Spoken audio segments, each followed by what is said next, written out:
So finally এত বড় চুলটা আমি কেটেই ফেললাম। এতদিন ধরে তো আমি চুলটা কাটিনি, তো এই জন্য যথেষ্ট বড় হয়ে গেছিল। এখন কাটার সময় চলে এসছে, কারণ চুলটার নিচটা এতটাই বাজে হয়ে গেছে যে না কাটলে চুলটা সত্যি আরো নষ্ট হয়ে যেত।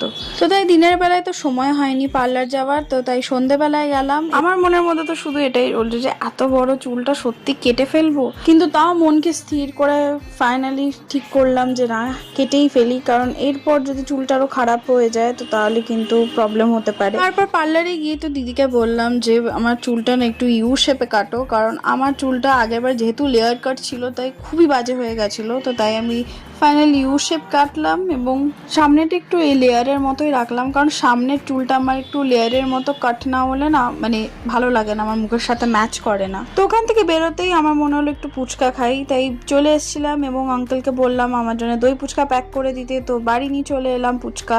তো বাড়িতে এসে আয়নায় নিজেকে ভালো করে দেখার পর মনে হলো যে চুলটা একটু বেশিই ছোট কেটে দিয়েছে। তো ভিডিওটা ভালো লাগলে সাবস্ক্রাইব করে দিও। ওকে, বাই।